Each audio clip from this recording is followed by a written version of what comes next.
It's a pleasure to be with you here in the Ellen White and Current Issues Symposium. I realize that this meeting is being held online. Years ago when we started this symposium, it was for the purpose of exploring ways of understanding Ellen White from faith context. And I have now moved to the General Conference and am working with the Ellen G. White Estate.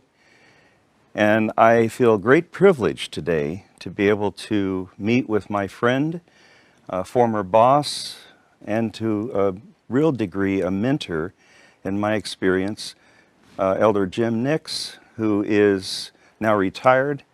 He was director of the Ellen G. White Estate for the last 20 years and has actually worked for a period of more than 48 years.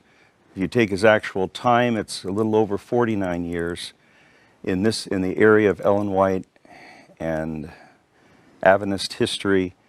And we're just going to talk together and discuss some about his story, his life, his experiences, which I think will be a blessing for many who are listening. I know it'll be a blessing for me. But before we do that, I'd like to begin with a word of prayer. Let's bow our heads. Loving Father, we thank you so much for Jesus. We thank you for his love. We thank you for his testimony that he has given through the gift of prophecy. And we thank you for the way in which you have revealed your love through the writings and the ministry of Ellen White. And we would ask that today, this morning, as we talk together, as we consider together, that you would bless both Jim and I, and that you would bless those who are listening, that our hearts would be knit together with you and connected to you in a new way because of the memories and the thoughts that we share. Thank you so much. In our Savior Jesus' name, I pray. Amen. Well, Jim, it's been a pleasure to work with you for quite a number of years. And let's be careful about how many. we'll not overemphasize that. And we have had many research trips together, looking for early Adventist sites. We've worked on projects together. Many times I've been following your lead, and I've appreciated it so much. We've had tours together, long stories that we could talk about our experience. But what we'd like to do today is to just hear a little bit of your recollection of your experiences down through the years, of things that I think our hearers would be interested in knowing about. And one of the things that people have appreciated so much over the years, and I know I have appreciated them, is the several interviews that you had with family members of Ellen White, her grandchildren, and then others who knew her, who interacted with her, maybe were even friends with her. And so maybe we could just talk a little bit about, for a few minutes here, a little bit here in this interview, some of your memories of those interviews. I believe one of your early interviews, maybe the first, was with Alma McKibben.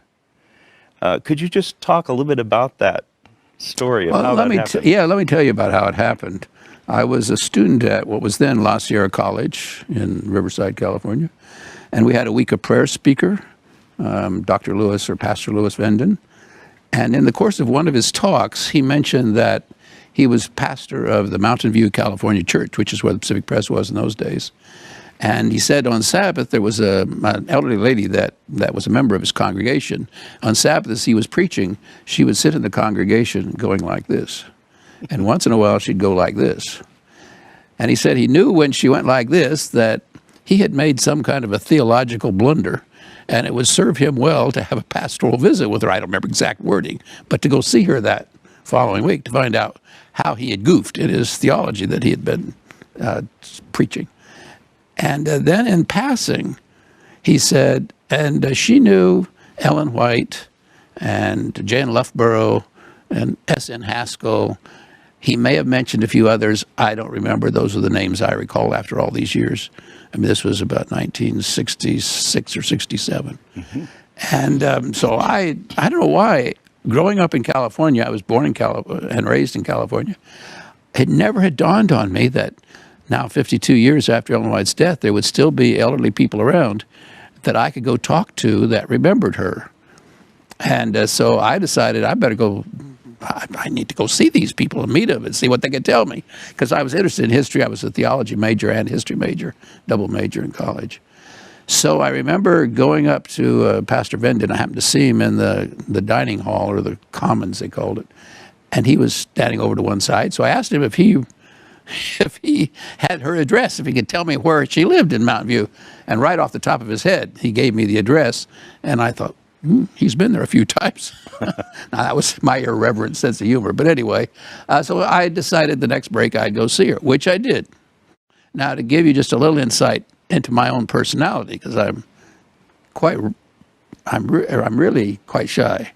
I've gotten a little bit better, but I still haven't gotten completely over it. So I remember driving all the way from La Sierra up to Mountain View, California. For those that are from outside the United States and don't know where that is, Mountain View is just a few miles south of San Francisco.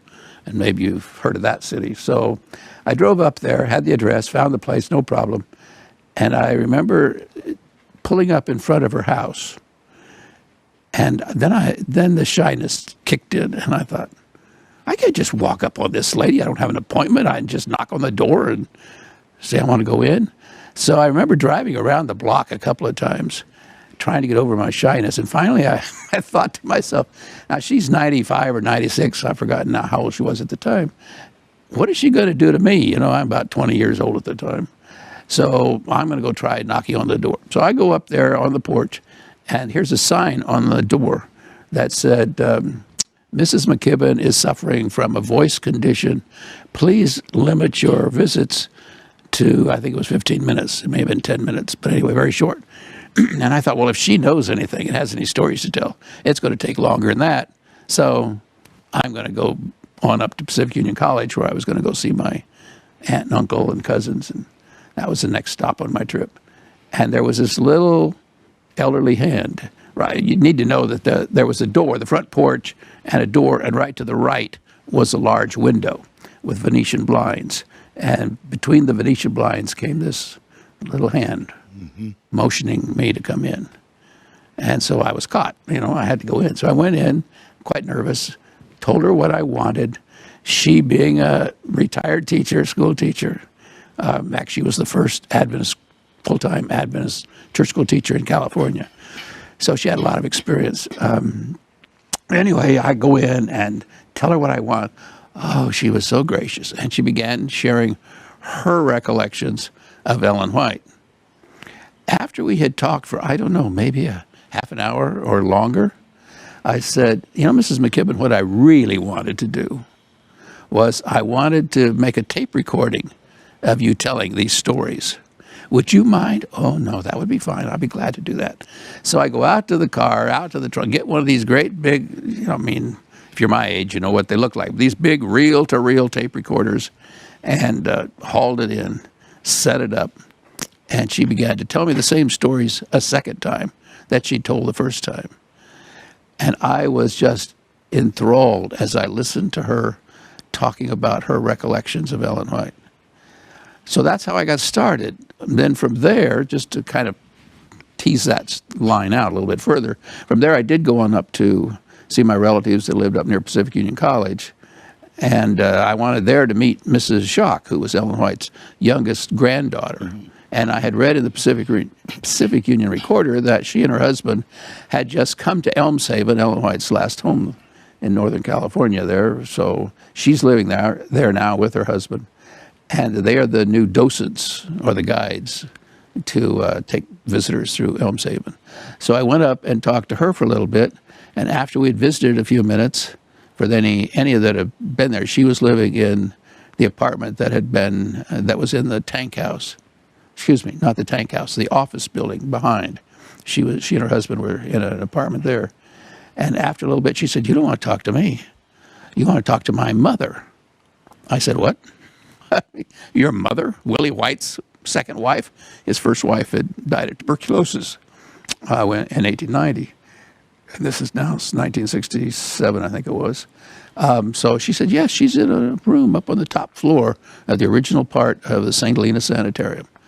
And you need to go talk to her. She's got a lot more memories than anybody else. Well, obviously she did have, except for Ella Robinson, she did have more memories than anyone else. And so I went up to see her. She had remarried after Willie died, so she was Mrs. Corral when I knew her. Mm-hmm. Ethel May Lacey White Corral. And she wanted to make certain all that got in. So Ethel May, that was her name. She went by May. And then Lacey was her maiden name. And then, of course, White was because she'd been married to Willie White, Ellen White's son. Well, now, there was a different perspective, talking to someone who referred to Ellen White as mother. Yeah. It's not Mrs. White, it's not Sister White. It's mother, mother this, mother that, whatever she was talking about. So just to show how God kind of put things together in terms of looking back on my life, seated in that same little room up there on the top floor where Mrs. Corral had her room where she was staying, was another elderly lady, and she didn't say a word. She was just sitting there. And after a while, May said to me, now there's a lady that really knows more than I do because she remembers Ellen White farther back than I do. That's Ellen White's oldest granddaughter, Ella White. Well, she just said Ella Robinson, who was Willie White's oldest granddaughter, Ellen White's oldest granddaughter, Willie White's oldest daughter, Ellen White's oldest granddaughter. And she just happened to be visiting from Pennsylvania. So, again, just getting ahead of the story a little bit, she introduced me to Ella, and Ella found out what I wanted, and after a little bit she said, well, you've got it. This was over a period of little time before this part happened, but she said, you need to come back to Washington, D.C., to the General Conference. We got to do this interview up right. And so you got to come back. And my brother, who's his brother, well, it's Arthur White, who for 40 years was head of the White Estate, 41 years, I think, exactly, or precisely. So anyway, she said, you got to come back there. Could you come back there? Well, I tell you, in the 1960s, at least in my family, you didn't just flit around the country quite as easily as you do now. So anyway, I worked it out to drive back there and did a recording, which the White Estate and the Ministerial Association circulated. And I still, when I listened to it, I should probably put I will. Why not? I'm retired. What's going to happen now? When I listened to it, I was so nervous. And here there, Mrs. Robinson, Ella, she's an elderly lady with a high-pitched voice. And she's asking her questions, and I am so scared. I'm responding with, yes, Mrs. Robinson. So when I listen to it now, that tape, I'm very embarrassed. But anyway, that's how I kind of got started in all this. The Lord, looking back on it, I can see how the Lord opened doors. I didn't realize at the time how it was all going to come together in my life, but it has been such a rich experience. And my view of Ellen White is so different than many people because, though obviously I never met Mrs. White, I met several people that knew Mrs. White, others besides just members of the family. And the picture of this warm, loving person, I mean, it's just so overpowering for me to realize what a genuine person she was. And I remember one time I was interviewing Ellen White's grandson, one of her grandsons, Arthur White, and his sister, Grace, that I've already mentioned, that was the caretaker at Elmshaven for several years. And I was kind of pushing him a little bit in this interview. I mean, we were doing a taped interview. And I was pushing him a little bit about, was it really as good as you're trying to paint it as being? Because, I've worked for the White Estate. I know what people think she was, this domineering, dogmatic, hard to get along with person. And so I was trying to tease him out or get him to, was she really that warm and wonderful and all that? And Arthur White got a little upset with me, and he said, Jim, she really was. You need to believe me. She really was. It was a real privilege growing up around my grandmother. And people that didn't have that experience obviously don't see that side of her. But that's probably the strongest that anybody reacted, but then I was probably pushing him harder than anybody else. I didn't normally go around and say, did you really think she was that wonderful? But with him, I thought, now's the time. I really want to know, was she everything that he and his sister and his older half-sisters were painting her as being? And he was quite emphatic that she really was, and, people don't realize it unless they were around her. It's incredible. You know, I've heard so many times you tell some of the stories that they told you on tours and in various meetings, and it may be that even some of our students that are listening in this symposium have been to the Seminary Heritage Sabbath a few years ago. We didn't have it last year because of the COVID situation, but those stories have brought the ministry of Ellen White to life for literally thousands of people. And I know you just mentioned it a little bit here, the picture of Ellen White that you heard from the family. But maybe elaborate a little bit more. Is there any part of Ellen White and who she was that interfaced maybe with something you've read that just makes her more rich for you because of the interviews that you've done and the interactions that you had with her daughter-in-law and grandchildren? Well, when you talk about the daughter-in-law, I don't have time because we only have a limited time for this recording, but one of the things that I was a college student when I first met the daughter-in-law, and I wasn't married, and here I'm sitting talking to someone who courted right under, as we would say, Ellen White's nose, so to speak. I mean, what was her reaction when she found out that Willie was interested in May? And the story, it's been written up by others, and but it's an amazing story, and she got into it. I mean, I had never pictured Ellen White as a matchmaker, but once she found out that Willie had proposed to May, then, well, I'll tell you just enough of the story. He had proposed, and then as she told me, he left the next day on a trip. So he's going off to New Zealand from Australia. They were living in Australia at the time. And so he went off to New Zealand, and I don't know where else, before he got back home. But he had proposed just before he left. And so now my question is, what was Ellen White's reaction? And of course, she later married Willie, so she always referred to her as mother, as I mentioned. But it was mother was the best ally that Willie could have had. When I would come in, because she was a student, May was a student working at the school, and she'd come over in the afternoon and was helping to work off her school bill and stuff. So she did some stuff for Ellen White at Sunnyside, or Ellen White's home in Australia. And she said, as soon as I'd arrive, Mother would start in on me. Have you made up your mind yet? Why wouldn't you want to marry Willie? You know, Willie would make a wonderful husband. And on she'd go. See, I never pictured that side of Ellen White. I had kind of grown up around some people, fortunately not my own family, but some people, who made it sound to me like Ellen White was kind of anti-courtship, anti-love, anti-any of that kind of stuff. And here I'm talking to somebody who has been proposed to by Ellen White's son, and I'm finding out, no, Ellen White's the opposite. She's like a lot of people. Well, have you made up your mind yet? Why wouldn't you want to marry Willie? What's going on? What's your hold up here? She didn't use it quite that language, but that was the idea. And I'm amazed, pleasantly amazed, but I'm amazed. That was not the way I pictured Ellen White at all. And she wanted to have grandsons too. Oh, well, that's something else. She wanted grandsons. And actually, she named the four boys when they were the grandsons, the twins, the two boys, when they were born. She named them for her four sons. So she named one of the twins Herbert Clarence White.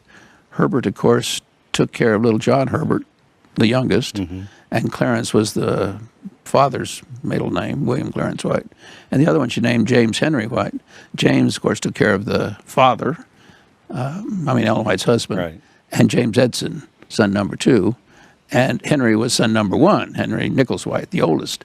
So in those two little boys, she got all 4 of her sons and her husband's name, plus May's brother's name also. He was Herbert H. Camden Lacey, Herbert Camden Lacey, Professor Lacey. So, that's just the kind of thing that you would expect. Well, how are we going to name these kids? Well, they didn't have names. I guess they probably didn't realize they were going to have twins back in those days. So they weren't prepared for it. So she said, well, could I name them? And they said, sure. She said, Mother wanted to know if she could name them. Yeah, we said, sure, go ahead. So that's what she came up with.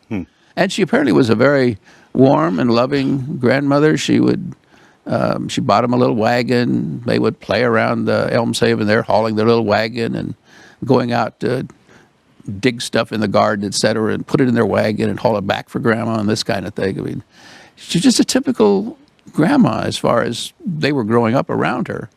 And yet they, like Grace told me, she said, we always knew that Grandma's writings were special. We knew, even though when we were very young, we didn't know all the ramifications, everything that we later learned, but we knew that she was special. And but I mean, there's another little story that I think is cute, probably a lot of people have heard, and that is after she bought Elmshaven, there was no writing room on there, and she needed a space to write. So she built a writing room on the second floor above the kitchen.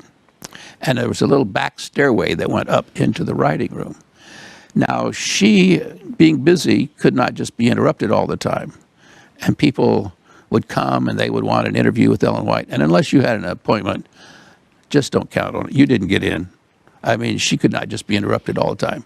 However, she was a grandmother. And that rule was supposed to apply to the grandkids also. Don't come mess with your grandmother. Don't interrupt her. She's busy. But Grandma had her own ideas. So there was, as I mentioned, there was this little stairway that came up from downstairs by the back door up into the writing room. And they had worked out, the grandkids had worked out with their grandmother, this little sign that if they would go up that stairway, stand at the top of the stairway, look across her writing room to where she was seated in her writing chair. She would see them over there. When she got through writing the thought that she was working on, she'd lay her pen down, and that was the sign they knew. They could run across, jump up in her lap. She'd give them a big hug and a squeeze and a kiss and talk to them briefly about whatever, you know, if there's new chickens that had hatched or whatever. I mean, she used to have some sayings, and one of them was, your name is White. You must always keep it that way. And another one that she used to tell her grandkids was, there's a heaven to win and a hell to shun. Now, those were not unique with her. That certainly was not a unique saying. But it's one that they remembered her saying to them. So anyway, they would be in there for just a few minutes, play. The lady that was in charge of the house, whose name was Miss McInterfer, Sarah McInterfer, she was the one that guarded the front door. And you didn't go in unless you had this appointment already set up. But she didn't know what was going on in the back door. So I've chuckled more than once because the grandkids and Grandma, Ellen White, they'd worked this deal out, so they just completely bypassed Sarah. She's out there in the front part of the house, protecting everything, doing whatever she's supposed to be doing, and the kids are sneaking in, the grandkids are sneaking in the back, going up the stairs, having this brief little interview. Oh, they didn't want to spend a lot of time with Grandma. They were just kids. They wanted a hug and a kiss, and they loved their grandmother, and back downstairs and out they'd go to play or whatever their assignment was if they had chores to do. And guess what? Everybody's happy. Grandma's happy. She got to see her grandkids. The grandkids are happy because they got to see their grandmother. And Sarah's happy because she doesn't know anybody has done anything, and so she thinks she's doing her job well. So it worked out for everybody. And Ellen White had a good experience because she got to see her grandkids. That's what I said, yeah. So she got to be with her grandkids. So she was happy. But that was typical Ellen White. She was a well-rounded person. She liked, I just read this recently in some letters. We had, we had some tapes at the White estate that had never been transcribed, recordings of different people that had known Ellen White, that had lived around Elmshaven. And one of them, I don't remember, I didn't know I was going to tell this, but I got a chuckle when I read it. One of them was by an elderly person who had been a young person living there close to Elmshaven. And he said, well, we remembered when Sarah McInterfer and Ellen White would go riding for a buggy, and they'd go wheeling around the corners. And it sounded like both those women liked the speed. And I chuckled when I read that. I thought, well, okay. And another one recalled that when Ellen White came into church, she just marched herself right down to the front row, sat down, took her coat off or whatever, her hat off or whatever, put it down, sat down, and she was there for church. But again, it seems like she was kind of quick about it. She was not slow, and sometimes I think we picture her, and maybe because most of the stories we have of her is when she was very late in life. Right. But apparently that's not the way she was her whole life. She liked to go fast in her buggy, and she wasn't driving. Sarah McInterfer was driving. She had driven buggies, but by the time this person was telling his recollections, it was Sarah McInterfer who was the race driver. Well, that's my interpretation. As you mentioned the story of them going up the back stairs, the kids, I remember I didn't know any of the grandchildren except for Grace. I was a student at Pacific Union College in the late 70s, and she was living there. And I don't know how, but for one time I went down there on a Sabbath afternoon, and I was just struck with the peace of the place there at Elms Haven. She kept the flowers up and the yard. It was beautifully done. And she was just such a kind and genuine person, I think, speaking of Grace. And she could laugh. I mean, there was no hesitation for her laughing. And over a period of several weeks, I came to think of Ellen White as being something like Grace, because she just would talk about her. And I said, you know, I wonder if Ellen White was somewhat like Grace.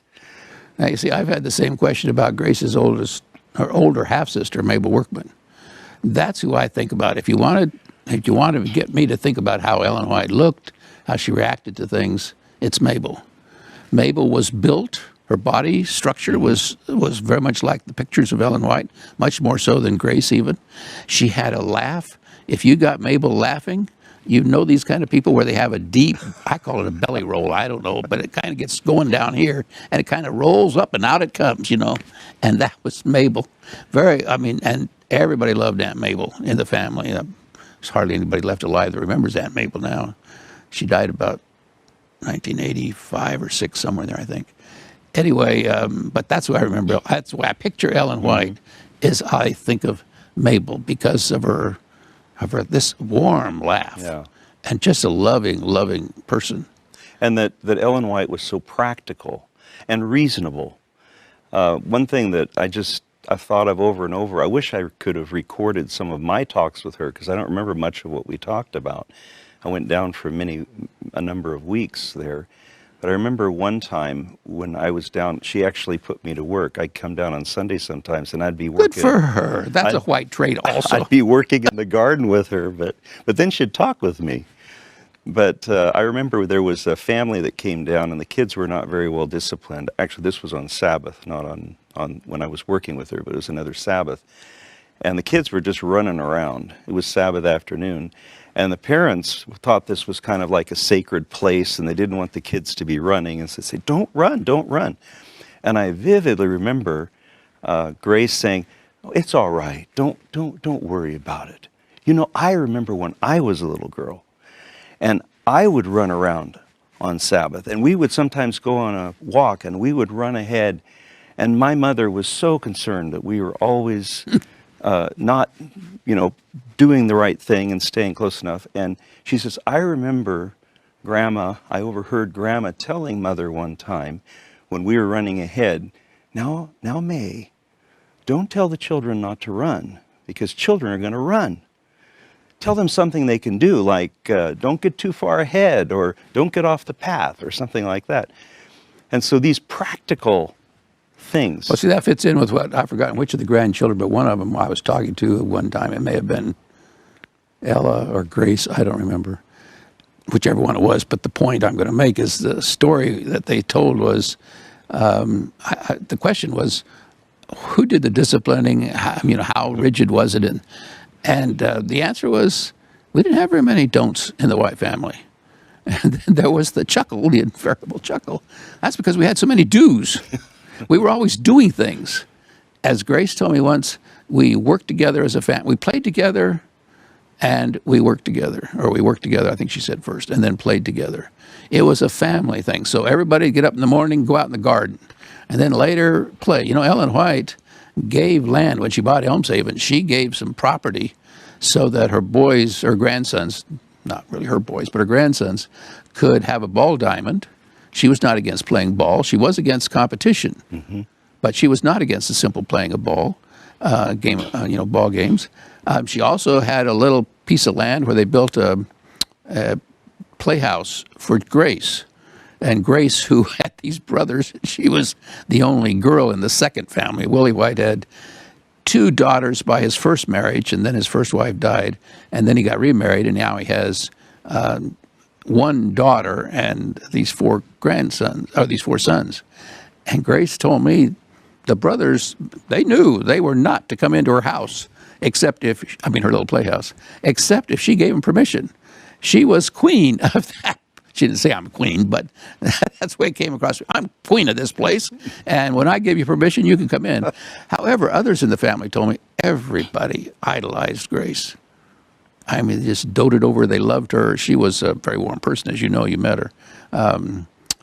So it was not, you know, it wasn't a bad relationship between her brothers, but you stay out. You know, you haven't been invited in today. This is mine. When I'm ready for you, you can come to my little playhouse. No, she didn't say that, I guess, but that was the idea.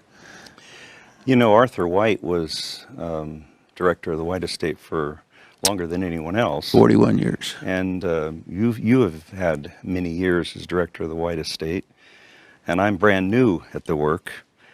What about Arthur White? Can you just say a few thoughts about him? Because there's probably many people who would not even remember who they know something about him. Well, no, he died, what, 1991, as I recollect. Yeah, so it's getting back a few years.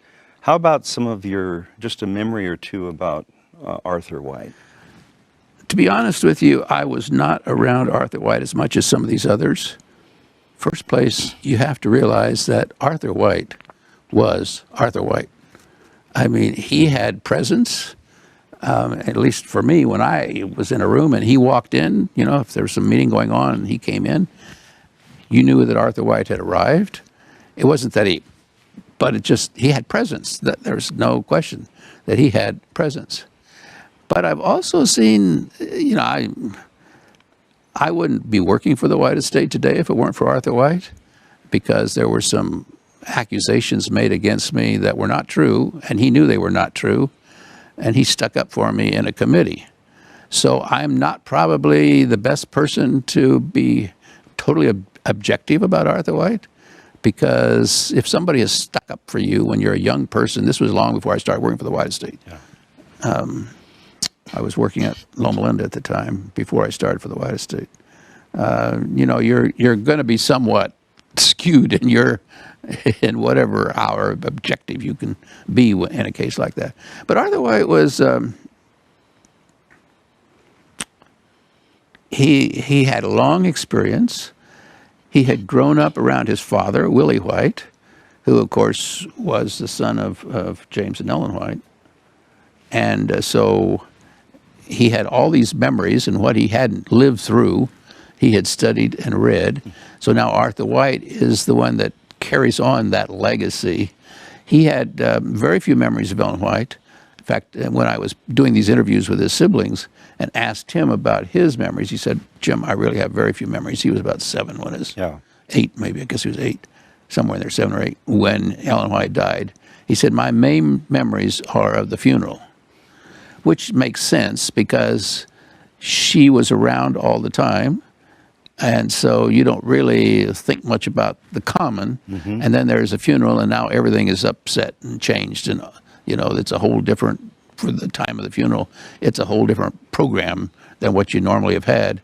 And so he said, my main recollections are of the funeral. He didn't have very many personal recollections. So he suggested, talk to my sisters. The twins, his twin brothers, had both died before I got involved, so I didn't meet Herbert and Henry. Mm-hmm. But what can I say about Arthur White? I'll give you a little insight in the guy that maybe surprised some people that have been critical of him through the years. He retired from the White Estate and moved out to California and lived near Elmshaven in his wife's parents' house, his wife's mother's house. I don't know if both parents had ever lived there, but the old Swingle house. And so that's where he finished the 6-volume biography, was there in the Swingle house. 6-volume. Is it 6-volume? Yeah, 6-volume. All of a sudden I thought, was it 6 or 8, you know? Yeah. 6-volume biography. They came out one by one. Yeah, they did. You know, they brought out the next to the last one first, and then brought out the last one second, and then went back and started the whole project from volume 1. I was new in ministry at that time, and I remember the church scene, the whole church, well, at least the church I knew, was waiting anxiously for the next volume. You know, it was like the minute it was available, I was at the ABC and had bought it and was and the devouring schedule it. that he set up for himself for a man who was in his 70s, you know, one chapter a week for 40 some weeks, and then the review and the editing, and then start all over the next year. And I mean, it was grueling that he would just had this calendar, and he just kept to it. For those of you who are listening, we're talking about the 6-volume biography of Ellen White, which is still the most extensive biography we have of Ellen White that Arthur White wrote. And I would encourage you to read that. You know, you can look at it online at the White Estate website, Ellen White Materials, or get the paper copy. It's a wonderful read. I don't think it's in print anymore. Well, but they can get it online. Oh, they can get it online, but you said get the paper copy. And once in a while, you can find the books in a book sale or somewhere. That's true, but or on eBay. But you can't just run to your ABC anymore. They're in demand. Well, we could spend our whole time just on this, but I want to take a few minutes in the last 20 minutes. Well, I want to tell you quickly about how he changed his mind. Okay, go ahead. So here he was going to do his research out there at this house just by Elmshaven, and he wanted resources out there, so I'll try to abbreviate this as much as possible. So he convinced the White Estate to send out letters and manuscripts and all kinds of stuff, and they would be put at the library at Pacific Union College, and they would have a research center. Well, I was on the Elmshaven Advisory Committee, which was working on restoring. It was called the Restoration Committee, I think. Anyway, I was on this committee that was working on the restoration of Elmshaven, and so I had gone from Loma Linda up to Pacific Union College, or to St. Helena, to this committee meeting, and I get up there, and the people at the research center, at Elmshaven, I'm trying to abbreviate too much, at Elmshaven told me about this research center, and they didn't want it, they didn't have time for it, they weren't set up, they weren't equipped, they didn't have the background. So, but Uncle Arthur White, he's determined this is what it's going to be. So they want me to get it changed. Now here I am, half his age, you know, and I'm supposed to talk Arthur White, who I liked him, I respected him, but I was intimidated by him, and like a lot of people were, just because of his personality, not because he'd ever done anything negative. In fact, as I said, he protected me and saved me from getting fired one time for something I had not done. But anyway, so I'm supposed to convince him to change his mind. So long story short was, I talked with the library director, who was at that time the library director, said, would you like this up here at the library, up at the college, on up the hill? Oh yes, he would love it. I said, well, then let's go down, make an appointment, and go down and talk to Arthur White down at Elmshaven. So we go down, we're sitting out there on the porch where you've sat. And actually that day, I think we may have been in the front room, the living room. Anyway, wherever, we went down to talk to him. And so I presented my view, and that I thought a lot more people would find it and use the materials after Arthur White was through with them if they were up in the college library. And the library director is sitting there, yes, he didn't know Arthur White, he'd seen him, but so I'm carrying the water for this one. When we get through, Elder White said, well, you know, I hate to tell you, you should have had this conversation with me before. He said, because the stuff has already been shipped. I've had a phone call that was shipped last, I don't know, Tuesday or whenever it was. So it will be showing up in the next couple of days. And and it's all addressed to come here to Elmshaven, so it's a done deal. So I was talking afterwards with the library director. I said I did the best I could. Well, he'd been sitting there, he could hear. And so, but just to show you about Arthur White. So we go to the meeting the next day or 2 days later, whenever it was. We go to the meeting, and the chairman of the committee was Dr. Floyd Rittenhouse. So Dr. Rittenhouse is working down through the agenda, and he comes to this research center at Elmshaven.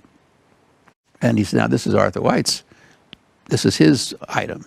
So I'll turn it over to him. So Arthur White goes through this whole spiel, exactly what he had told me, why it should be up there at Elmshaven and not up at the college. And he gets through it. He says, it's already shipped. It's going to be here in a couple of days. And, you know, same spiel I'd heard. When he gets through, totally unbeknownst to me, I didn't know he was going to do this. He said, now, Jim has another idea. So he flips it over to me now, and I'm on. I didn't know I was going to be on. So I give my little speech that I had prepared to give to Arthur White a couple of days before. And when I get through, Arthur White said, I move it. And just like that, it went to PUC. Now, that's a side of Arthur. He had a little fun. He was having fun with me, for sure. But, some people thought he was so rigid. When he could see something that was better for the church, he knew that this was going to be helpful for him while he was doing the work on the biography. But once that was over, they weren't going to ship all the stuff back east, and it probably would just sit if it was at Elmshaven or get very little use. Yeah. So that was a thing about Arthur White that I respected, is he was not as inflexible as some people think. Now, I've seen the other side of him too, but we all can be stubborn. I can be stubborn. Just ask my wife. All right, you want to go talk about something else? Well, we don't have long to cover the whole thing, but it would be unfortunate to not spend a little time talking about Adventist Heritage Ministries, or as it was originally back, Adventist Historic Properties.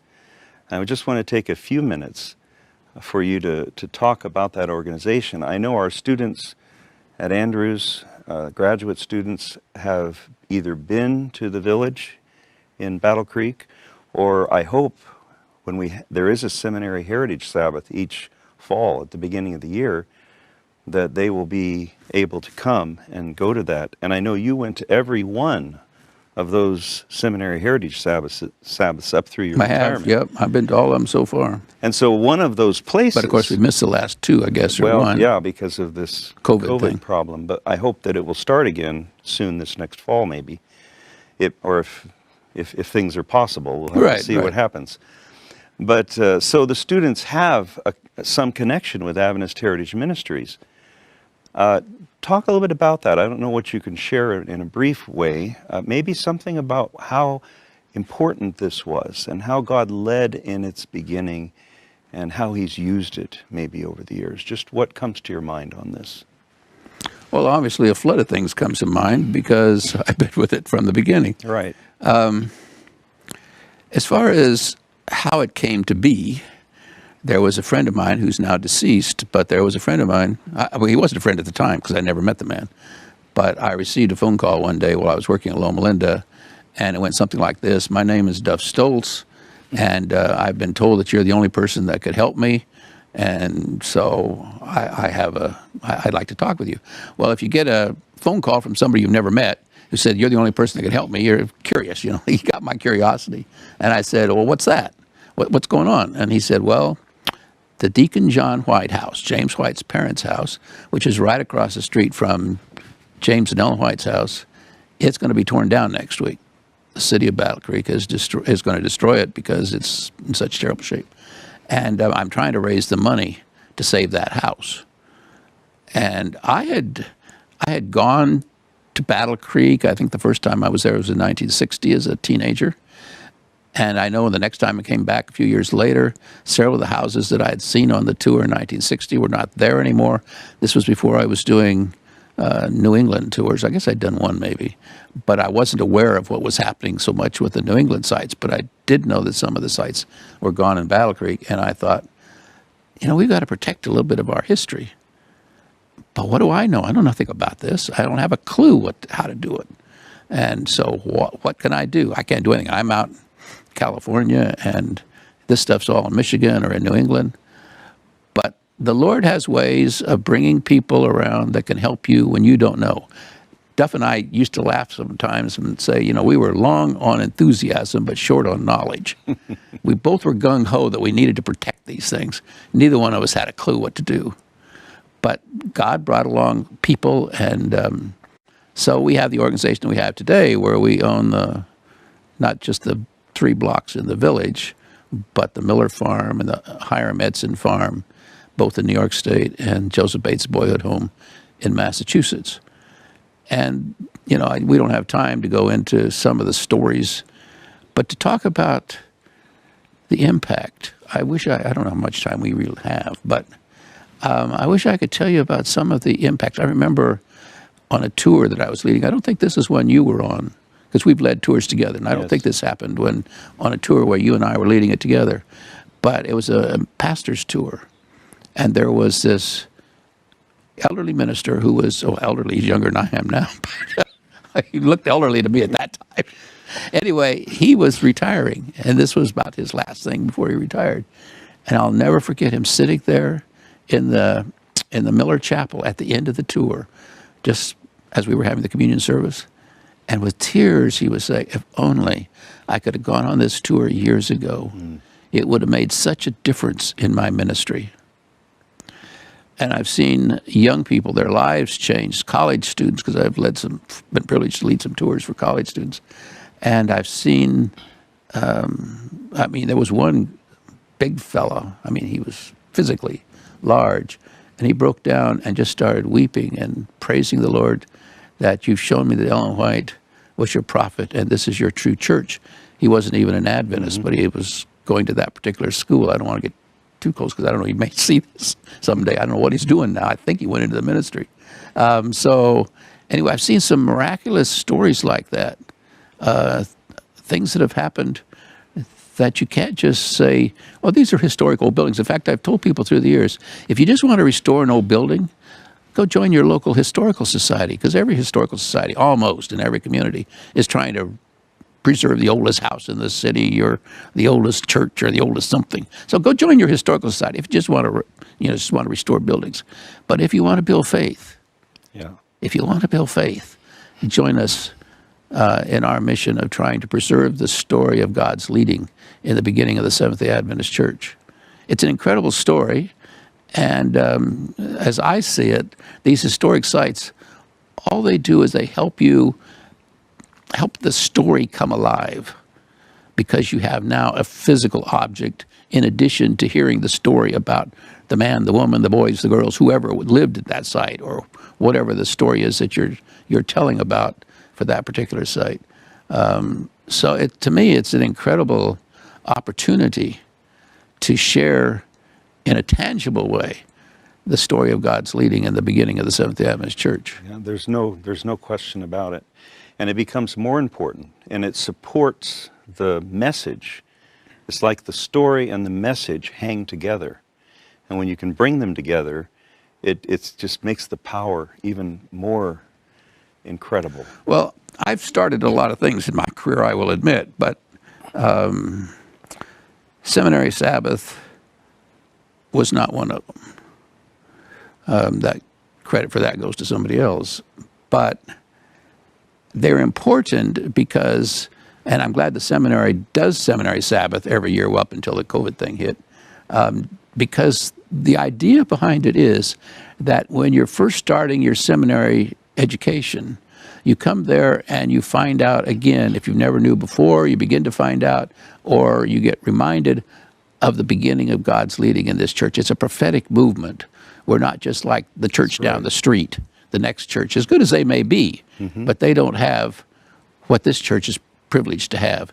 So it reminds you of that, and then after you have been reminded of what we're all about and why, then you go and you learn how to make that message relevant to today's generation. You see how they did it. You hear stories on Seminary Sabbath about how the pioneers did it. Now you go out and you interpret that and you adapt that to making things relevant for us today. I think I hope that they don't ever stop it once they can start it again. I don't know what, future deans, they can do whatever, but I'm glad the current dean, the first dean that had it, and now the current dean has continued it, and I hope that whenever he goes to wherever he goes next, that his follower will keep it going. I think it's a beautiful combination of reminding us why we're here and what we're all about, and actually walking in the footsteps of the pioneers there in the village in Battle Creek, and then going back and getting educated about how we adapt this message and share it today. And it's nice because the seminary students, you have the opportunity to not only go to Seminary Heritage Sabbath and see the village, but at least, and I missed this, for about a decade, we had a study tour, which was a class that would go to the other sites, and not just the Adventist historic properties or ministry sites, but other sites as well. And I know that the plan is to continue. Of which 3 of them were Adventist historic property. Right. I just wanted to throw that in. We don't want to miss that. And those would be places we'd dwell, like at the Miller Farm and the Bates Home now, which is a wonderful new site that's building, and the Edson Farm, where you can understand better the development of the sanctuary message. And I am looking forward to COVID being over so that the professors, Adventist Studies professors at Andrews, the Yeah. seminary, can continue these tours. And I just want to say one thing as we're getting ready to close here, how much I appreciated your coming. I think except for 1 year, maybe it was 2, but at least maybe when you absolutely had no other alternative, but you were with all of the other tours that we had. You met us at the Miller Farm. No, I think it was the Philippines. I had an appointment, and Yeah. some way I got the wrong date. And But you came to each one of those tours, and I just appreciate so much. I want to say to you, in front of the seminary family, the support that you have given, not just as director of the White Estate, but also as director of the White Estate, both personally as director. well, I know I'm singing to the choir when I say this to you, but to me, you sat me down when you first came to Andrews, and I said, I don't need to keep coming to all this stuff now because you're there at Andrews. And you said, yes, you do. The White Estate needs to be represented. And the more I thought about it, the more it made sense to me. You cannot really do your ministry if you don't believe in Ellen White. Yep. We can have these discussions in the church about whether you have to believe in Ellen White and all that kind of thing. But if you're a Seventh-day Adventist pastor and you want to fully experience the blessings that come with being a Seventh-day Adventist minister, you need to be a strong believer in Ellen White. And anything that the White Estate can do, even if it's just the presence of the director, to let you know we care and there's a face behind that mailing address or that email address that you can contact, to me is important. And you sat me down and you talked to me pretty straight about that, and you convinced me. Now I'll tell you the same thing. You better listen to your own speech. Roll that tape again, brother. Listen to your own speech. Well, in a way, this event, my being here at the invitation of Dr. Kaiser and Dr. Hernandez, is trying to follow in your footsteps on this. Follow your advice through my footsteps and back to you. Well, we only have a couple more minutes, and I think I appreciate how you've shared just these few thoughts on the importance of Adventist ministers, Adventist workers, really understanding Ellen White and appreciating her ministry and being personally blessed by it, and then being able to integrate her prophetic work, her writings in their ministry. And I think, in a way, this interview, in my mind, is praying that God will make that happen in just one more way for those who are leaders and will be leaders in the Seventh-day Adventist Church as pastors. And you go on from being pastors to leaders in other ways in the church. And those of you that are listening right now to this interview, God's going to use you in the future. And what happens in your life as it relates to your understanding and your appreciation of Ellen White and her prophetic ministry in connection with the Adventist mission and message will make all the difference in the world. And I just pray that God will particularly bless you. And I know I want to close telling feel my this favorite story. And that Please, let's do. I was asking Ellen White's oldest granddaughter one time, Ella, what her favorite recollection was. She was 33, I guess, something like that, when Ellen White died in 1915. And she said, well, that was easy. And I don't have much time, so let me abbreviate it. Ellen White was preaching, and on this particular Sabbath, she was talking about the matchless love of Jesus for all of us.